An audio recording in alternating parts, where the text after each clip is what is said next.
Olivos se va a partir en dos. Ahí está el torrente de Cedrón, que es donde baja toda la sangre de todos los sacrificios que se hacen en Jerusalén. ¿Por qué digo esto? Porque el sacrificio de animales va a ser restaurado.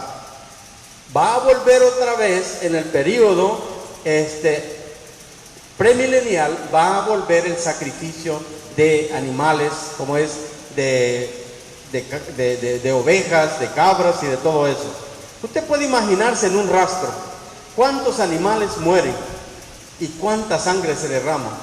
En ese periodo de tiempo antiguo testamentario, llegaban las familias con sus ovejitas, degollaban el animal, tenía que tener mucha agua para estar lavando todo aquello y ofrecer ese sacrificio todo el día el sacerdote.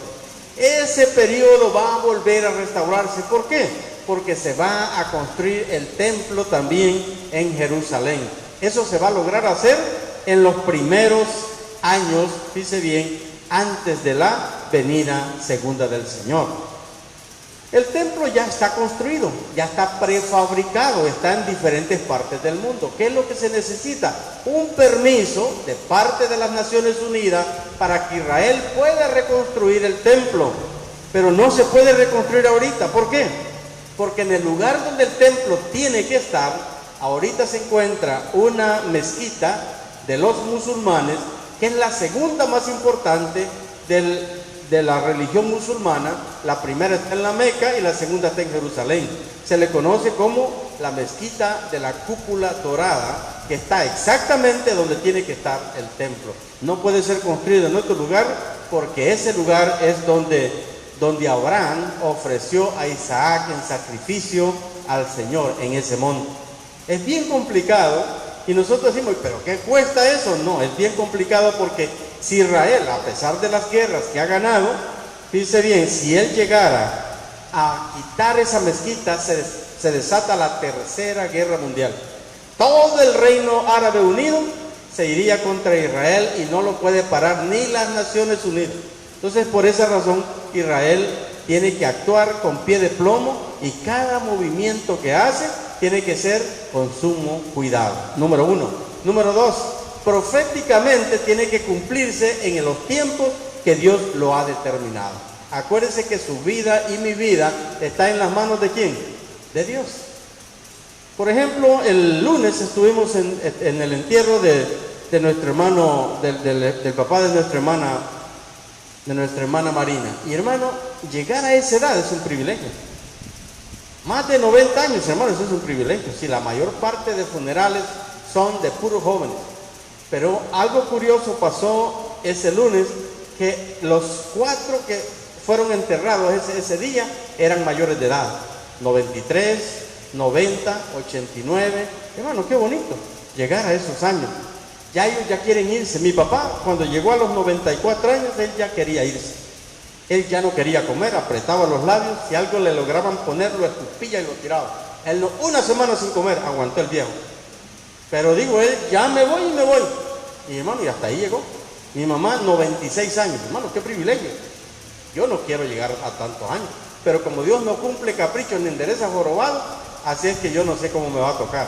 Pero esperamos en Dios que podamos, bueno, ya pasé a los años mayores y gracias a Dios le doy que he vivido esos años.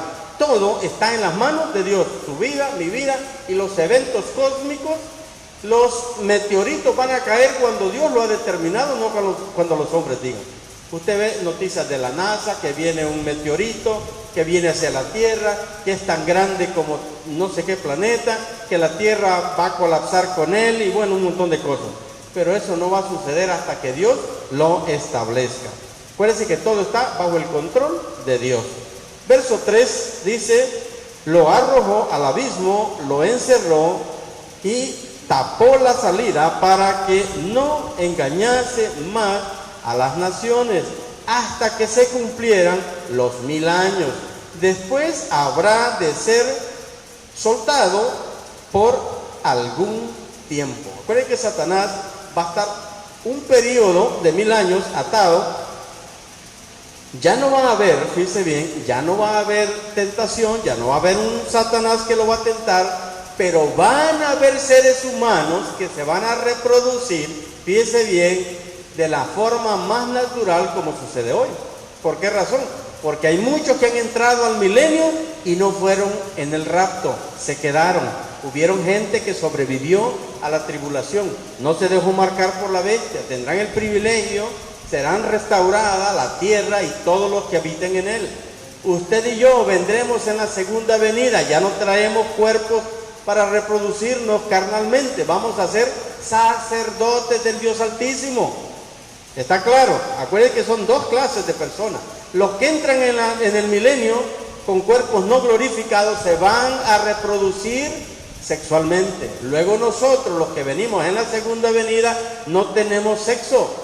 Somos asexuales, como los ángeles. No somos ni hombre ni mujer, sino como los ángeles, dice la Escritura. Esas son las dos diferencias que tenemos que tener. Así es que los que no se han casado, aprovechen de casarse, porque en la otra vida no vendrán con sexo. ¿A qué? Así es que los que no les hace falta, pues quédense como están. Pero los que les apura, cásense. ¿Por qué? Porque llega el momento en que va a partir de este cuerpo y no hay reproducción sexual, no hay sexo, porque el sexo no existe en ese periodo de tiempo. ¿Ok? Los que entren con cuerpos no glorificados al milenio, ellos se van a reproducir, porque dice la Escritura, si alguien muere antes de los 100 años es porque está maldito. Todos van a cumplir y los años de los hombres van a ser como los de los árboles y van a vivir muchos años. Eso es lo que dice la Escritura. Ahora bien, va a ser encerrado por un periodo de tiempo. ¿Cuánto tiempo? 1000 años. En esos 1000 años, acuérdense que Satanás no está, pero el hombre que entró al milenio no está, fíjense bien, no ha sido transformado. Tiene su mente todavía carnal y muchos de ellos van a ser, al final va a ser suelto Satanás, para poder darles la oportunidad de seguir con Cristo o abrazar a las creencias y los antojos de Satanás. Hermano, ¿pero eso es imposible? No. Satanás se conquistó 1/3 parte de los ángeles de Dios. Ellos estaban con Dios, ellos conocían todo. Pero Satanás los conquistó y les dijo, vamos a ser como Dios, me voy a sentar en el trono de Dios. Y Dios no es justo porque no nos paga igual a todos. Aquí hay jerarquía, vamos a ser todos iguales. Se los conquistó y dice la Escritura que se trajo 1/3 parte de los ángeles. Si fue capaz de tentar a los ángeles, ¿qué no será capaz de hacer después del milenio? Si tuvo la osadía de tentar a Jesucristo, el actor de la vida, ¿qué no podrá hacer con usted y conmigo? ¿Sí me estoy haciendo entender? No minimice, Satanás tiene poder. Lo único que el poder de Satanás es limitado. Jesucristo dijo bien claro, resistid al diablo, ¿y qué? Y el diablo huirá de ustedes.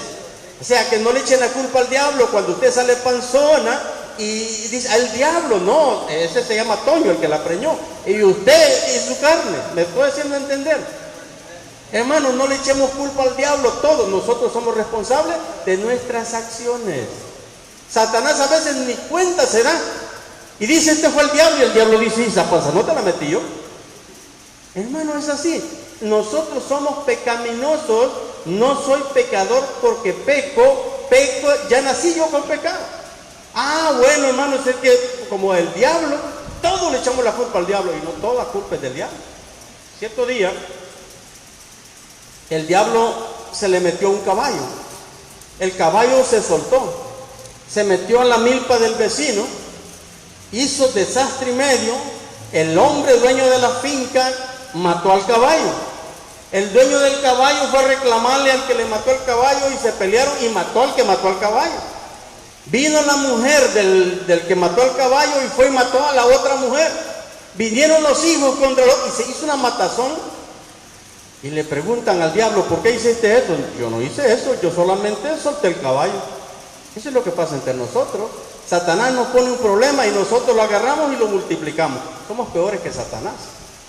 Entonces, hermano, un chisme puede, hermano, encender gran problema de tal manera que llega un momento en que no se puede parar. Aunque usted lo quiera parar, ya no lo puede parar.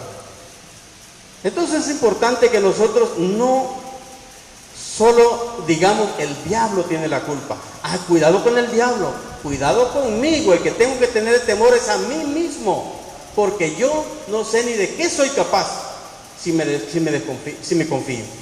No tengo que confiarme, tengo que andar siempre pendiente de mis acciones, de mis pensamientos. Si un pensamiento llega malo, desecharlo en el nombre de Jesús y decir, te reprendo, Satanás, y estar siempre pendiente. ¿Por qué? Porque en el milenio va a haber gente, Satanás no va a estar, pero va a pecar. Entonces nos damos cuenta que ese periodo terrenal de 1000 años va a ser maravilloso, pero siempre va a haber gente que se va a multiplicar. Dentro de ese periodo van a haber naciones que van a crecer, hay gente que va a llegar y no se da cuenta qué es lo que ha pasado, y van a pensar de que todo es bonito y que todo es bello, pero se van a dar cuenta cuando suelten a Satanás, que Satanás también dice, lo va a conquistar. ¿Y qué van a hacer? Otra vez contra Dios, porque la enemistad es contra su creador. Satanás no cambia, ni aunque lo tengan 1000 años, ni aunque lo tengan 2000 años, cuando sale a hacer lo mismo. Los malhechores en la cárcel, cuando ya tienen una semana para salir, ¿qué es lo que hacen? Le meten el cuchillo al compañero en la cárcel para no volver a salir, porque les gusta donde están. Porque ellos saben que si salen a la libertad van a seguir haciendo lo mismo. Cuando sale un maleante, ¿qué es lo que sale a hacer? Lo mismo, no sabe hacer otra cosa. Un árbol bueno no puede dar frutos malos, y un árbol malo no puede dar frutos buenos. Lo que hay en nuestro corazón es lo que damos, hermano. Así es que no nos engañemos, Dios no puede ser burlado. Todo lo que el hombre sembrare, eso también cosechará. Amén. Verso 3, vamos a repetir. Dice, lo arrojó al abismo y lo encerró y tapó la salida para que no engañase más a las naciones hasta que se cumplieron los 1000 años. Después habrá de ser soltado por algún tiempo. Entonces vi tronos donde se sentaron los que recibieron autoridad para juzgar.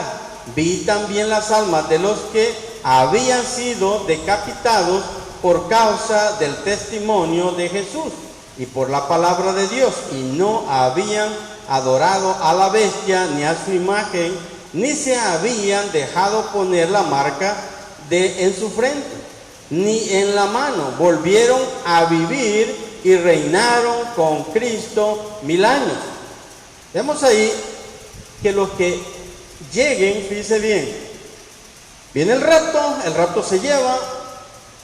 Cuando la gente que escuchó de Dios, pero no ha sido, fíjense bien, ellos no han sido cristianos, pero sabían de los cristianos, la esposa era cristiana, los hijos eran cristianos, ellos no. Cuando llegue ese momento se van a dar cuenta que el rapto era real. Ellos van a quererse ir, si aunque pegan saltitos no van a poder, porque ese es algo que solamente Dios lo puede hacer. Amén. Aunque ellos se meten un balazo, pierden toda la oportunidad. ¿Por qué? Porque van a entrar en un periodo que se llama principios de dolores y la gran tribulación.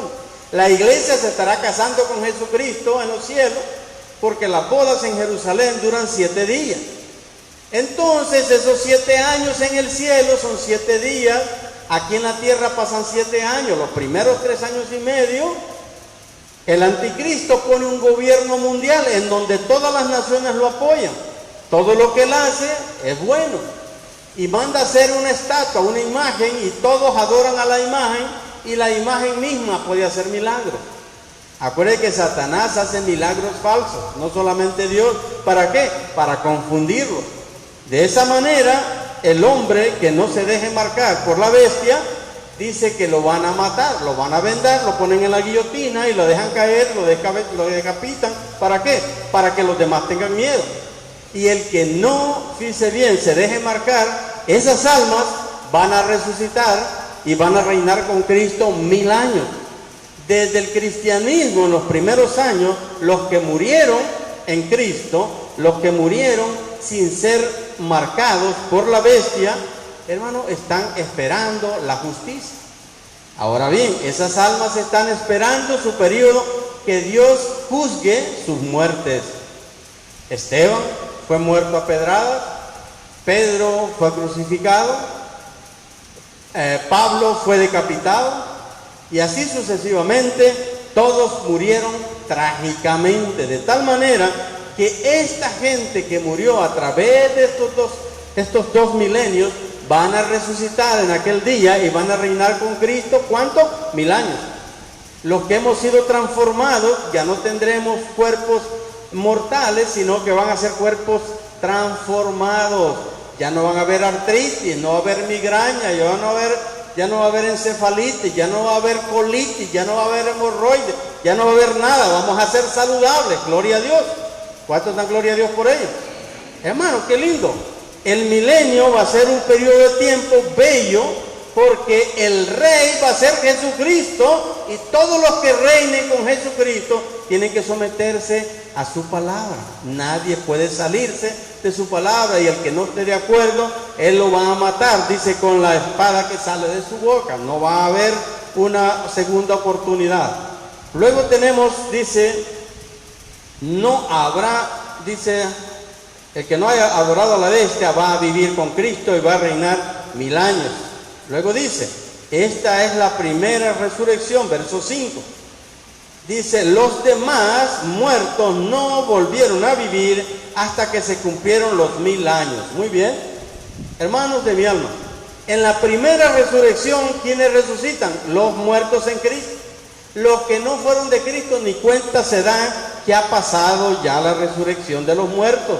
Esos van a resucitar al final del milenio. ¿Para qué? Para recibir su juicio y el castigo eterno que les tocará. Pero por eso dice la Escritura, bienaventurados los de la primera resurrección, porque ellos ya no verán la muerte, ya lo vamos a ver. Luego dice el verso 6, dichosos y santos los que tienen parte en la primera resurrección. La segunda, fíjese bien, la segunda muerte no tiene poder sobre ellos, sino que serán sacerdotes de Dios y de Cristo y reinarán con él 1000 años. Entonces, el cristianismo ha pasado 2000 años, pero dice que el Señor lo hace para que todos vengan al arrepentimiento, pero no todos se van a arrepentir, pero todos van a conocer de Dios. Ellos van a elegir si seguir a Dios o seguir lo malo.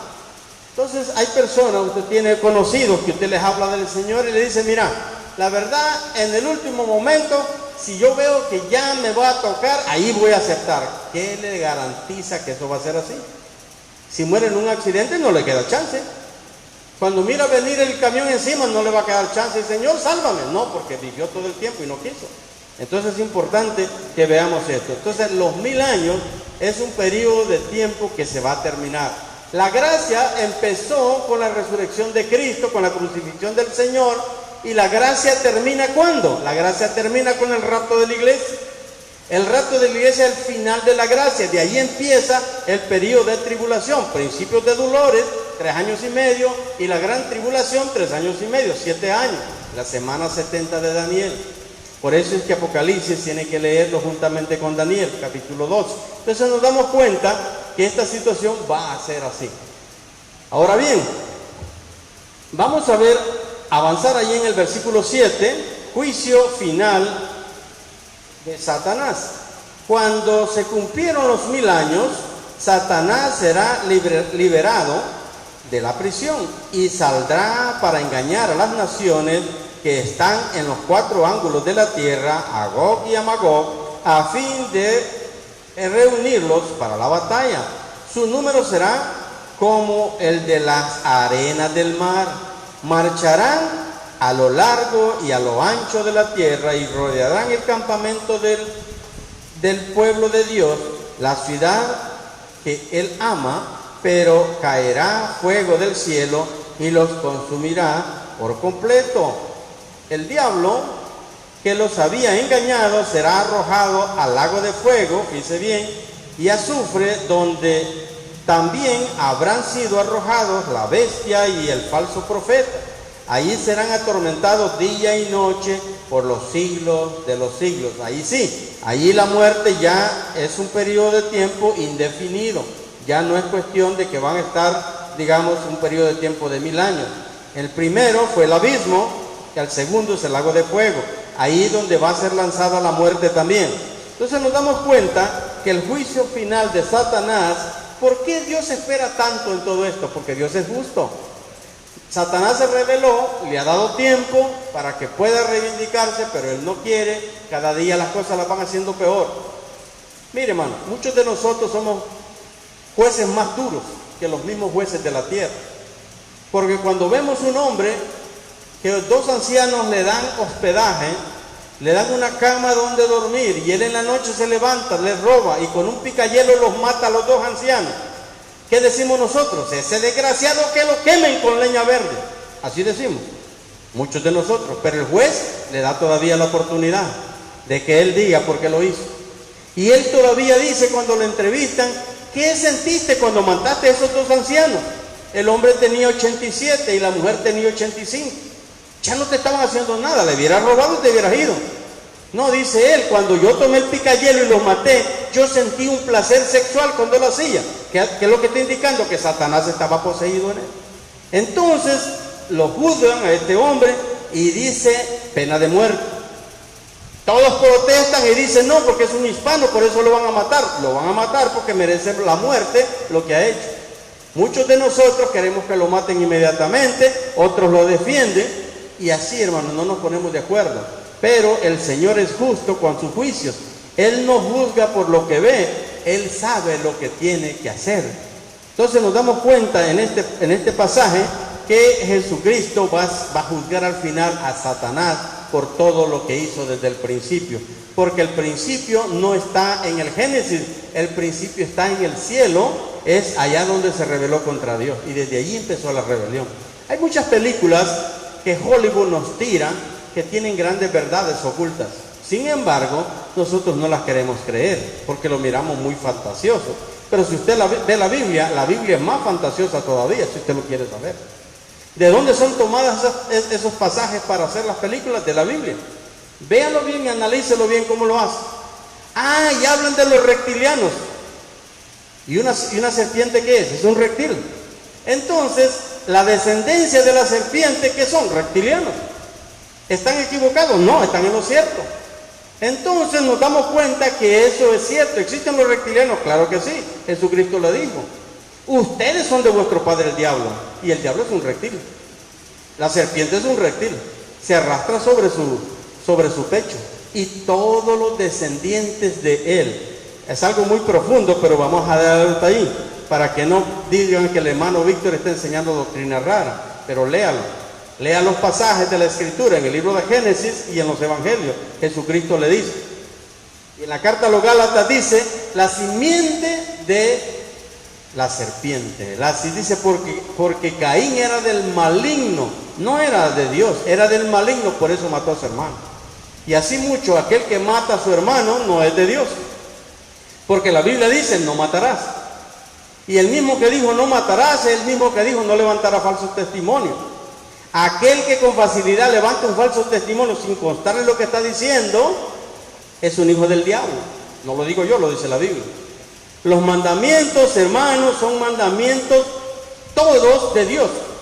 Y no solamente son 10, son 613 mandamientos que están en la Torá. Y todos tienen que cumplirse. Pero como nadie lo pudo cumplir, Jesucristo dijo, yo vengo a cumplir la ley, no vengo a abrogar la ley. No vengo a minimizar la ley, vengo a cumplirlo, y Él la cumplió. Como el hombre no lo podía cumplir, Jesucristo lo cumplió. Y cuando Él lo cumplió, dijo, yo pagué por ustedes. Pero aquel que es mío tiene que por lo menos hacer un esfuerzo de parecerse a mí. Mire, hermano, cuando mis niños estaban pequeños, yo llegaba de trabajar, cansado, agarraba las llaves, las ponía, tenía un manojo de llaves tremendo, ahí tenía las llaves de todo el reino. Mi hijo el mayor tenía 6 años, agarraba las llaves, se las ponía y dice, me voy para el trabajo, cuiden a tu mamá, cuiden todo. Y todo lo que yo decía, ellos lo aprenden. El niño aprende por eso, hermano. Lo que no genéticamente no lo heredamos, lo aprendemos de nuestros padres. Cuando la mamá le dice a la hija, andate, coqueta, eso, y ahí, ¿tú qué? ¿Qué no me has fijado que con el cartero cómo te la llevas? Cuando la hija le dice a la mamá lo que ve de ella no le gusta, porque es loqueta igual que ella. ¿De dónde lo aprendió? De la mamá. Por lo tanto, cuando nosotros, si yo soy el cangrejo viejo y camino de lado, ¿cómo le puedo decir al cangrejo chiquito, no camines así, se ve feo? Él tiene que caminar de lado porque su genética es cangrejo. ¿Sí me hago entender? Si yo me emborracho, ¿con qué autoridad moral yo le puedo decir a mi hijo, no te emborraches? Si yo soy un alcohólico. Si yo me drogo, ¿cómo le puedo decir a mi hijo, no ingieras droga? Si yo juego juegos malos y le digo, mira, no jugás ese juego, porque dicen que el que juega ese juego se hace maricón. Y dice el hijo, ¿usted por qué lo juega si es un maricón? Hermano, es tremendo. El papá llega, se siente en la sala, tráeme la comida, se quita la camisa el viejo y empieza a comer, a ver el partido. Pero el niño tiene que comer en la mesa. El niño, ¿qué va a decir? Porque mi papá come en la sala y yo no puedo comer en la sala. El ejemplo soy yo. Lo que no se hereda se aprende de nuestros padres. Mucho cuidado con lo que diga frente a los niños. Ellos lo aprenden y lo repiten. Así es que si somos hijos de Dios, ¿a quién nos tenemos que parecer? A Él. Y si somos hijos del diablo, las obras de Satanás vamos a hacer. Él es mentiroso y es padre de mentira. Y cuando mentimos con facilidad y no nos da ni cosquilla, lo más seguro es que la genética del diablo traemos nosotros. Es necesario que Cristo entre en nuestros corazones y borre eso de nuestra mente, y cuando querramos mentir, que no nos sintamos bien. No me siento bien por la mentira que dije. Qué bueno, porque eso indica que algo estamos haciendo. Luego dice la Escritura, cuando se cumplieron los 1000 años, Satanás será libertado de la prisión y saldrá para engañar a las naciones. Ya van a haber naciones de nuevo que están en los 4 ángulos de la tierra, Agog y Magog, a fin de reunirlos para la batalla. Su número será como las arenas del mar. Solo Corea del Norte tiene un ejército de 1 millón de gente y de 6 millones de reservistas. Hermano, eso es tremendo. En Israel, 6 millones de gente son soldados. La mitad de ellos están activos y las otras están nada más a una llamada para poderse presentar. Ellos se presentan 1 mes al año y están con 11 meses de licencia, pero en una emergencia todos se registran para poder estar en Israel. Mujeres y hombres son soldados en Israel. Corea del Sur de igual manera. La China, son billones los que tienen su ejército. Rusia de igual manera. Hermano, dice que van a ser el ejército como las arenas que están a la orilla del mar. Hermano, eso es devastador. Estaba viendo la guerra de los 6 días, la guerra de Siria con Israel, la guerra de tanques. Siria llevaba 1700 tanques, Israel llevaba 700 tanques, y la guerra fue de tanque a tanque. Hermano, fue una guerra devastadora. ¿Cómo estaba Israel? Estaba celebrando el Yom Kippur. ¿Y eso qué es? Es una fiesta que tienen que estar en ayuno. Ellos estaban en ayuno, estaban débiles y aprovecharon los enemigos para atacarlo. ¿Sabes cuándo te va a atacar Satanás? Cuando estás débil, cuando no quieres venir a la iglesia, cuando te cayó mal lo que el hermano Víctor dijo, cuando el hermano le quisiste dar la mano y no te la dio, y tal vez él no te vio, sencillamente no te quiso ofender, sencillamente no te vio, pero tú lo tomaste. Ah, no, es que ese viejo es bien bravo, yo por eso no voy. Ese viejo es cascarrabias, yo por eso no voy para allá. Yo me voy para otro lado. Y hermano, Satanás se aprovecha de todas esas situaciones de debilidades que tenemos. No te va a hablar de pan a menos que tengas hambre. Jesucristo había ayunado 40 días y 40 noches. ¿Y qué le dijo? Vamos, si eres hijo de Dios, dile a esa piedra que se convierte en pan. ¿Qué le dijo Jesús? No solo de pan vive el hombre, sino de toda palabra que sale de la boca de Dios. ¿Cómo le resistió? Con la palabra. Por lo tanto, cuando no quieras venir a la iglesia porque te duele algo, diga, voy a ir, aunque me duele, porque yo voy a descansar, a estar sentado voy, y voy a aprender del Señor. Y cuando sales, el dolor se te ha ido. ¿Por qué? Porque hiciste un esfuerzo. Si tú haces un mínimo de esfuerzo, Dios lo ve. Entonces quiere decir el Señor que eres hijo de Él. Por lo tanto, los millones de gente que van a haber en aquel día para pelear contra Dios y su ejército van a ser muchos.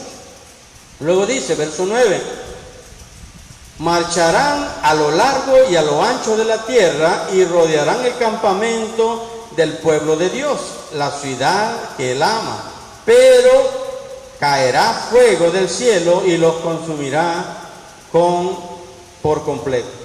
Hermano, Dios no necesita ejércitos. Dice, la guerra no se gana con ejércitos, sino con mi palabra, dice el Señor. Él no necesita el montón de ejércitos.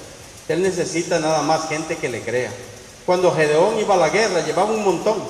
Dios le dijo a Gedeón, son muchos. Pero son muchos los enemigos, son muchos. Ponerlos a beber agua. El que bebe agua como perro, déjalo ir de regreso. El soldado tiene que estar presto, listo para poder pelear. Y todos se tiraron como perros a beber al río. Todos esos que se agacharon, mándalos de regreso a su casa. Solo quedaron 300. Con 300 ganó la guerra. ¿Necesita muchos ejércitos? No. Dios es todopoderoso. Pero Él quiere que nosotros aprendamos a confiar en Él. Nosotros nos sentimos poderosos cuando andamos la cartera gorda, que ya ni siquiera puede cerrar. Cuando la cuenta ni siquiera hemos cambiado los cheques que nos dan. Cuando hay mucha comida en la refri y cuando abrimos se cae hasta la leche, nos gusta y nos sentimos bien. Pero cuando abrimos y unos chiles todos disecados, digo, qué pobreza. ¿Por qué? Porque nuestra confianza no está puesta en Dios, está puesta en la refrigeradora o en el bolsillo. Pero cuando usted aprende a confiar en Dios, aunque no tenga nada en la refri, usted sabe que va a comer, y mejor todavía. ¿Cuánto da gloria a Dios? Hermano, no aprende a confiar en lo que ve, confíe en el que no ve, porque Dios hace las cosas que no son como si fueran, porque tenemos que aprender a confiar en Dios de esa manera. Pero nosotros confiamos solamente en lo que vemos. Luego dice la Escritura, ya vamos a terminar, en el verso 9, verso 10, el diablo, ya leímos el 9, ¿verdad? Claro, verso 10, el diablo que los había engañado será arrojado al lago de fuego y azufre donde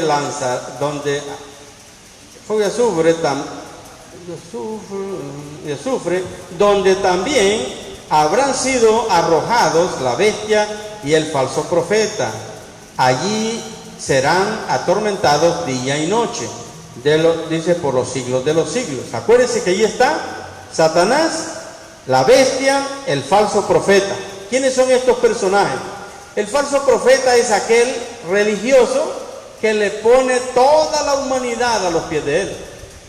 Dice, arrojado al lago de fuego y azufre, donde también habrán sido arrojados la bestia y el diablo, el falso profeta. Allí serán atormentados día y noche por los siglos de los siglos.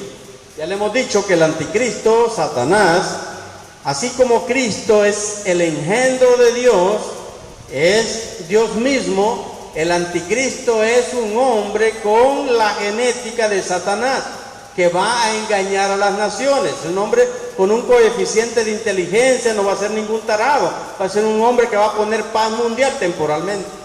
Por eso dice la Escritura, y cuando digan paz y seguridad, ¿vendrá qué? Destrucción repentina. Acuérdense que el anticristo será un hombre, como dice en inglés, clever, un hombre muy inteligente, capaz de poner paz en el mundo entero. Si las Naciones Unidas no lo ha podido lograr, él lo va a lograr por un periodo muy corto. Y cuando él se quite la máscara y se den cuenta que él es el mismo diablo, entonces Jerusalén, Israel, se va a volver contra él. Cuando él se vuelva contra el anticristo le quitará toda la autoridad y las naciones vendrán contra Israel para terminar. Hermano, es una cosa bien complicada, pero ¿por qué lo hace el Señor? ¿Porque no quiere a Israel? No, porque lo quiere. Y lo usa como carnada y lo pone ahí como señuelo para atraer al malo y destruirlo. Y ahí va a terminar todo al final de los tiempos. Entonces nos damos cuenta, hermanos, que esta situación va a suceder. Por eso es que tenemos que estar preparados para ese gran día. Cuando el profeta recibió esto, estaba encarcelado o estaba desterrado en la isla de Patmos. ¿Y qué estaba? Encadenado. ¿Y qué estaba haciendo? Trabajando en las minas de cobre.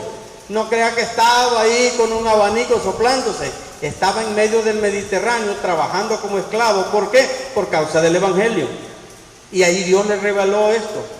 Cuando él vio todo esto, él se maravilló y eso le animó y no le importó sus cadenas, no le importó el trabajo forzado que tenía. Él vio los reinos que vendían y que eran de su Señor y por eso él se esforzaba, lo escribió y lo mandó para nosotros. Y usted y yo tenemos que darle gracias a Dios porque esos tiempos van a llegar y usted y yo no vamos a morir más, no nos vamos a enfermar más, no nos vamos a envejecer más. Vamos a vivir unos años en los cuales nos vamos a gozar. Y vamos a llegar hasta aquí porque el tiempo ya se terminó. Y hermanos, vamos a seguir después con el verso 11 para terminar, si Dios nos presta la vida. Así es que hermanos, estemos pendientes que el Señor vendrá. Puede ser un rapto personal o puede ser un rapto general. Un rapto personal es cuando yo me muero. Él viene por mí. Dijo el apóstol Pablo, para mí el vivir es Cristo y el morir es ganancia. Entonces, hermano, no se desanime, animémonos con estas palabras. Dice, porque estos dolores y sufrimientos y pobrezas son temporales. Vamos a gozar con Él eternamente. ¿Cuánto lo creen? Gloria a Dios. Puestos en pie, hermanos, vamos a terminar con una oración. Gloria a Jesús, bendito su nombre.